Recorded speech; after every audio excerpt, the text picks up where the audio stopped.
नमस्कार दोस्तों, मैं आरएस राठौड़। स्वागत है आपका मेरे चैनल ज्ञान गुरु में।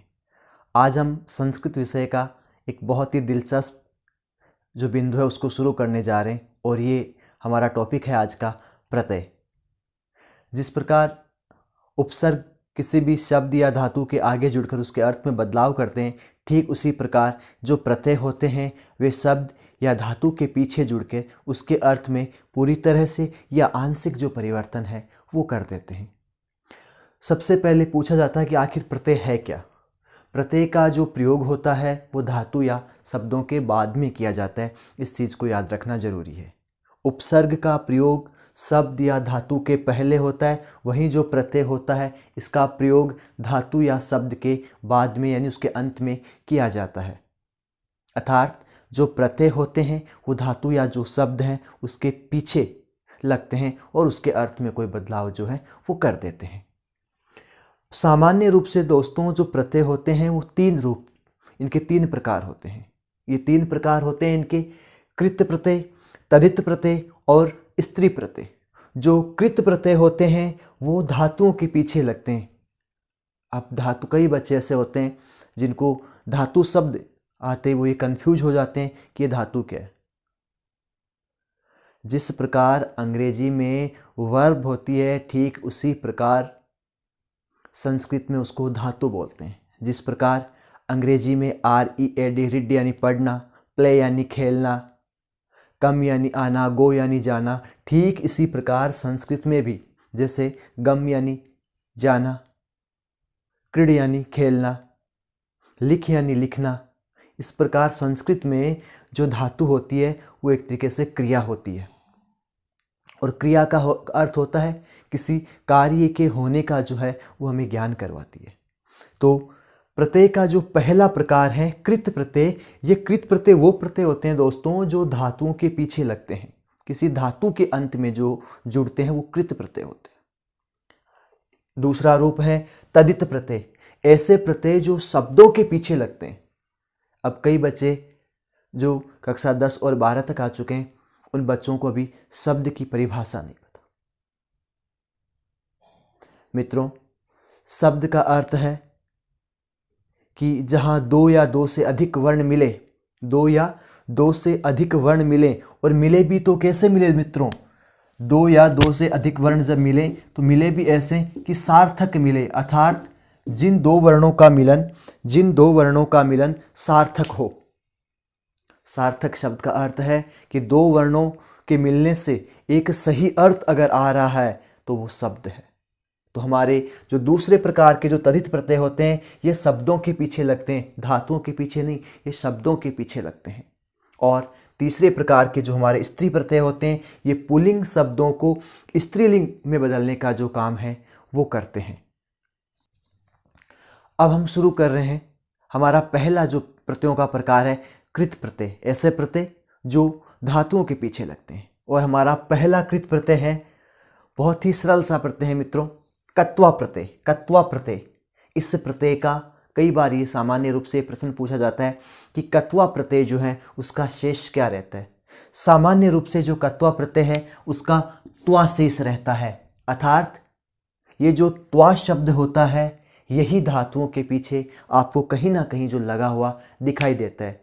लेकिन यहाँ ध्यान देने योग्य बात है कि इस त्वा के साथ ही कई जगह ट्वा शब्द जो है वो भी आपको धातुओं के पीछे लगा हुआ दिखाई देगा।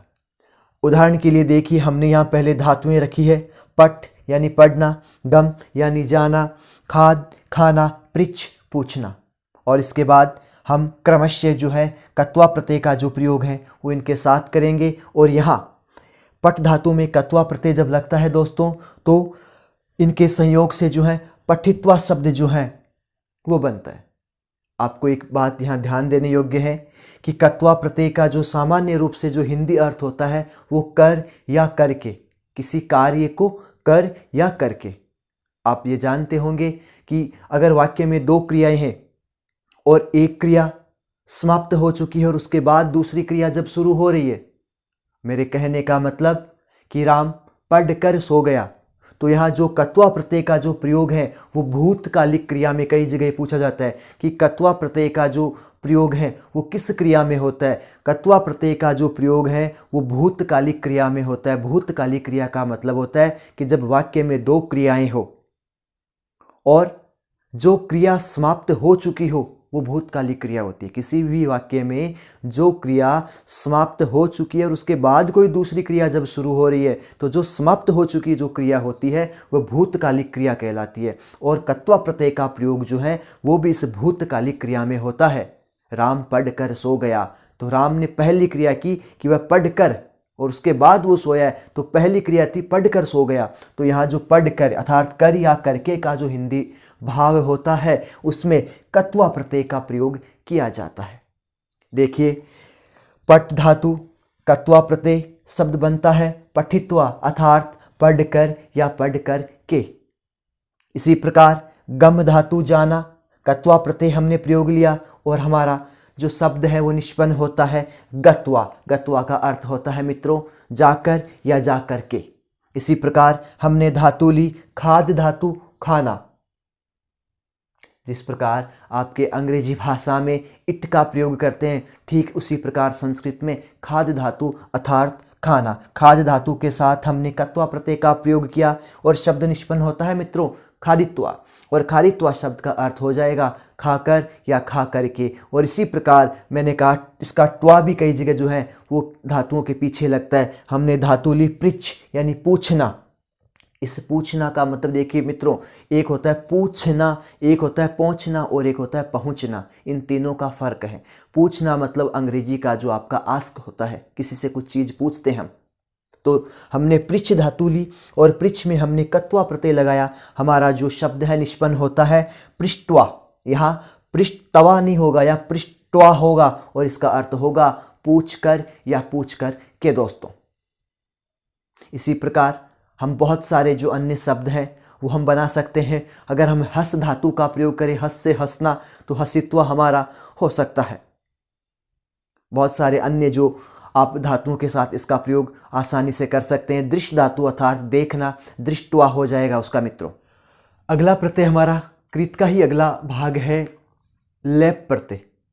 इस प्रत्यय का यह शेष रहता है, इसका जो ल और जो प है उसका लोप हो जाता है, ये शेष रहता है और इसका भी अर्थ जो है वो हिंदी के कर या करके में होता है। अब यहाँ से जो है बच्चे कन्फ्यूज होते हैं कि जब लेप और कत्वा दोनों का ही प्रयोग जो है कर या करके में होता है तो हम कैसे ये निश्चित करें कि किस प्रकार इनका प्रयोग जो है वो किया जाए। यहाँ एक साधारण सी बात है जो ध्यान देने योग्य है और ये बात यह है कि लेप प्रत्यय का प्रयोग तब होगा जब धातु के आगे कोई उपसर्ग लगा हो। अर्थात जब धातु के आगे कोई उपसर्ग लगा होगा तब हम कर या करके के अर्थ में लेप का जो प्रयोग है वो कर सकते हैं। अगर धातु के आगे कोई उपसर्ग नहीं लगा हुआ है तो हम कत्वा प्रत्यय का प्रयोग है वो कर सकते हैं। उदाहरण के लिए हम देखेंगे, जैसे हमारे पास धातु थी दा धातु और इसके आगे उपसर्ग लगा हुआ है। ये बात ध्यान देने योग्य है, उपसर्ग हमेशा धातुओं के आगे ही लगते हैं और प्रत्यय धातुओं के पीछे। तो दा धातु के पहले आ उपसर्ग था, फिर अब हम जो ये प्रयोग करेंगे कर या करके के अर्थ में वो हम कत्वा प्रत्यय का प्रयोग ना करके हम लेप प्रत्यय का जो प्रयोग है वो करेंगे। हमारा उपसर्ग था हमारे पास आ, धातु थी दा यानी देना, और अब हमारा जो शब्द बना आदाय लेकर, कर या करके के अर्थ में आदाय। इसी प्रकार देखिए वी उपसर्ग अगर लगा है यहाँ पे हा धातु, शब्द निष्पन्न होगा विहाय। और आप देख रहे होंगे प्रत्येक जो निष्पन्न शब्द है उसके पीछे जो है वो यह शेष रह रहा है। इसी प्रकार परि उपसर्ग त्रयी धातु और शब्द निष्पन्न होगा प्रीत्राय। इसमें भी आप देखिए जो ये है वो शेष रह रहा है। ठीक इसी प्रकार औ उपसर्ग त्रिधातु और शब्द निष्पन्न होता है अवतीर्य। और इसी प्रकार नि उपसर्ग विद धातु और शब्द निष्पन्न होता है हमारा निवेद्य, निवेदन करके। तो आप इन सारे उदाहरणों में आप देख पा रहे होंगे कि इनके पीछे जो है वो ये शेष रहता है। इस प्रकार लेप प्रत्यय जो है उसमें शेष ये रहता है। इसका भी अर्थ हिंदी के कर या करके के योग में होता है। बस इसकी एक शर्त यह है कि अगर धातु के पहले कोई उपसर्ग लगा हो तब हम कर या करके के अर्थ के लिए हम कत्वा का प्रयोग ना करके हम लेप प्रत्यय का जो प्रयोग है वो हम करेंगे। इसके अलावा आप कई उदाहरण ले सकते हैं। क्रिय धातु भी अगर उसके उपसर्ग लगा दें, विक्रिय, इस प्रकार संभूय, ऐसे जो उदाहरण हैं वो लेप प्रत्यय के उदाहरण हैं। और ये खासियत है कि इस प्रत्यय से बना हुआ जो शब्द है उसके पीछे का जो वर्ण रहेगा वो ये रहेगा। कृत प्रत्यय में ही हमारा अगला प्रत्यय है तुमुन प्रत्यय। जैसा कि इसके नाम से हम जानते हैं कि तुमुन, इसका जो शेष है वो तुम शब्द रहता है। और कई जगह आप ये देखोगे कि तुम भी जो है आपको मिल जाएगा। इसका प्रयोग हिंदी अर्थ के लिए जो है वो किया जाता है। खाने के लिए, पीने के लिए, चलने के लिए, इस प्रकार का जो अर्थ है के लिए, उसमें तुमुन प्रत्यय का जो प्रयोग है वो किया जाता है। उदाहरण देखिए आप, धातु हमने ली पट धातु, प्रत्यय लिया हमने तुमुन, और जो हमारा शब्द निष्पन्न होता है इन दोनों के मिलन से वो होगा पठितुम, और इसका जो अर्थ है वो हो जाएगा पढ़ने के लिए। ठीक इसी प्रकार हम एक धातु लेंगे गम धातु यानी जाना, और हमने प्रत्यय का प्रयोग किया, तुमुन प्रत्यय हमने लगाया, हमारा जो शब्द है वो निष्पन्न होता है गंतुम अर्थात जाने के लिए। ठीक इसी प्रकार से हमने दो धातुएं यहाँ और रखी है। खाद धातु खाना, शब्द निष्पन्न होगा खादितुम अर्थात खाने के लिए। और ठीक इसी प्रकार हमने दा धातु अर्थात देना, और शब्द निष्पन्न होता है देने के लिए। इसी प्रकार अगर हम तुम के अर्थ में लेना चाहे तो हम दृश्य जो आपके धातु है, दृश्य धातु हम लेंगे, दृश्य धातु देखना, अगर हम प्रत्यय लगाएंगे उसमें तुमुन तो हमारा बन जाएगा दृष्टुम अर्थात देखने के लिए। इस प्रकार हम अन्य जो शब्द हैं वो उससे निर्माण कर सकते हैं। अगर हम पा धातु ले और तुमुन प्रत्यय का प्रयोग करें तो पातुम, इस प्रकार से जो प्रयोग हैं हम कर सकते हैं। कृत प्रत्ययों की श्रेणी में हम चौथा जो प्रत्यय है वो पढ़ रहे हैं त्वेत प्रत्यय। जैसा कि इसके नाम से आपको लग रहा होगा कि इसमें शायद त्वय शेष रहता होगा, और बिल्कुल ये सच है। त्वेत प्रत्यय जो होता है इसका त्वय शेष रहता है। कई जगह जो है आपको इस प्रत्यय से बने हुए जो शब्द होते हैं उसमें त्वय जो है वो लगा हुआ आपको मिल जाएगा। इस प्रत्यय का जो प्रयोग है वो भी हिंदी के लिए अर्थ में जो है वो किया जाता है। तुमुन का भी हमने के लिए के अर्थ में देखा था, और जो त्वयत प्रत्यय है इसका प्रयोग भी हिंदी के लिए, इस भाव के लिए इसमें प्रयोग होता है। अब देखिए यहाँ से जो ये प्रत्यय है, त्वयत जो प्रत्यय है, ये तीनों जो लिंग होते हैं, आप जानते होंगे कि संस्कृत भाषा में लिंग 3 होते हैं जो हमें पुरुष जाति का जो ज्ञान करवाते हैं पुल्लिंग, दूसरे जो स्त्री जाति का हमें ज्ञान करवाते हैं वो स्त्रीलिंग, और पुल्लिंग और स्त्रीलिंग के अलावा जो बचे हैं उनको हम शामिल करते हैं नपुंसकलिंग में। तो देखिए अगर त्वयत प्रत्यय जो है वो पुल्लिंग शब्दों के पीछे लगेगा, पुल्लिंग अर्थात ऐसी धातुएं जो पुल्लिंग अर्थ में जिनका प्रयोग है वो हमें करना है, ऐसी धातुएं जिनका प्रयोग हमें पुल्लिंग शब्द के साथ करना है, वहाँ त्वय है या ट्वय है जो है वो जोड़ा जाएगा उस धातु के पीछे। अगर इस त्वयत प्रत्यय का प्रयोग हमें स्त्रीलिंग के साथ करना है तो हम जो धातु होगी हमारी उसमें हम त्वया या ट्वया जो है वो हम जोड़ेंगे। और इसी प्रकार अगर हमें नपुंसकलिंग अर्थ में प्रयोग करना होगा तो हम त्वयम या ट्वयम इस प्रकार जो है हम उसको जोड़ेंगे। उदाहरण के लिए हमने पहले पट धातु ली, हमने प्रत्यय लिया त्वयत, हम पहले पुल्लिंग शब्द का निर्माण करेंगे और पठ और त्वयत के योग से जो है हमारा पुल्लिंग शब्द निष्पन्न होता है वो होता है पठितव्य है। इसी प्रकार अगर स्त्रीलिंग बनाया जाएगा तो पठितव्या, और नपुंसकलिंग शब्द अगर हम बनाएंगे तो पठितव्यम जो है वो हमारा शब्द निष्पन्न होता है। इसी प्रकार हमने धातु ली दृश्य धातु देखना, प्रत्यय लगाया हमने त्वयत, और पुल्लिंग रूप देखिए मैंने कहा इसका ट्वय भी शेष रहता है। आपने पहले शब्द में देखा होगा पुल्लिंग में त्वया, फिर देखिए त्वये त्वया त्वयम। उसी प्रकार मैंने कहा इसका ट्वय भी शेष रहता है दृश्य धातु, और त्वयत प्रत्यय हमने लिया तो बन जाएगा हमारा दृष्टव्य है। इसी प्रकार स्त्रीलिंग में दृष्टव्या और नपुंसकलिंग में दृष्टव्यम जो है वो हमारा शब्द बनता है। ठीक इसी प्रकार रक्ष धातु, रक्षा करना हमने ली, पुल्लिंग शब्द निष्पन्न होगा।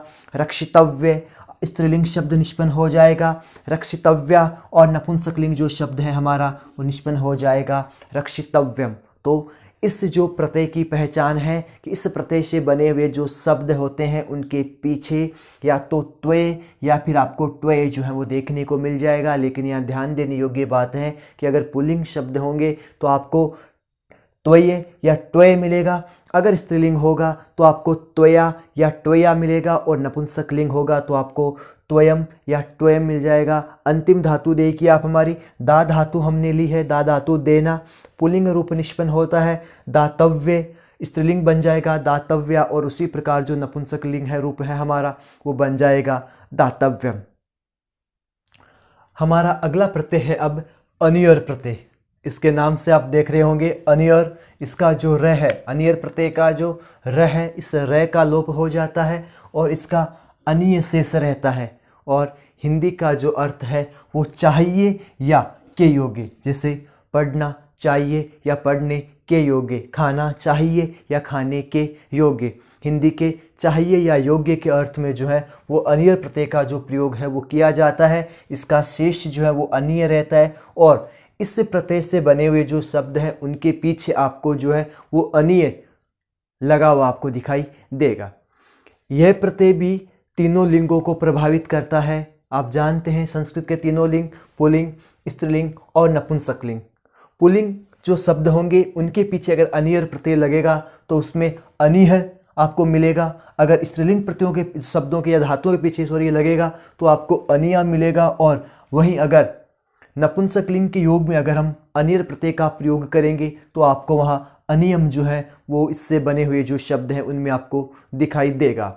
हमने उदाहरण के लिए पहली धातु लिख धातु ली, अनियर प्रत्यय का हमने जो है वो यहाँ पे प्रयोग किया है। और आप देख रहे होंगे कि लिख धातु के साथ अनियर प्रत्यय का हमने प्रयोग करके अगर हमने पुल्लिंग शब्द बनाया तो शब्द निष्पन्न होता है। जैसे मैंने बताया आपको कि अनि है इसका शेष रहता है, तो लिख धातु से जो निष्पन्न होता है पुल्लिंग रूप वो हमारा होता है लेखनीय। और आपको देख रहे होंगे इसमें अनि है आपको दिखाई दे रहा होगा। इसी प्रकार स्त्रीलिंग अगर रूप का हम निर्माण करेंगे तो लेखनिया, लेखनिया, अनिया इसमें आपको दिख रहा होगा। और इसी प्रकार नपुंसकलिंग रूप हम बनाएंगे तो लेखनियम, अनियम जो है वो आपको दिखाई दे रहा होगा। और हिंदी अर्थ में जाएं तो अगर अब हम हिंदी अर्थ लें तो देखिए अर्थ हो जाएगा लिखना चाहिए या लिखने के लिए। उदाहरण के लिए हमने दूसरी धातु पट धातु यहाँ ली और हमने अनियर का प्रयोग जो है वो किया और पुल्लिंग रूप आप देख रहे होंगे पठनीय। इसी प्रकार स्त्रीलिंग अब देखिए रूप जो है पठनिया और जो नपुंसक जो रूप है वो आप देख रहे होंगे पठनियम। और इसका भी जो हिंदी अर्थ है हो जाएगा पढ़ना चाहिए या पढ़ने के योग्य। हमने अगली धातु पा धातु पीना, हमने पा धातु रखी, अनियर का प्रयोग करते हुए हमने जो पुल्लिंग शब्द बनाया वो बना हमारा पानी है। वहीं हमारा जो स्त्रीलिंग जो रूप बनता है वो बनता है पानिया। और उसी प्रकार जो नपुंसक जो रूप सिद्ध होता है वो होता है पानीयम।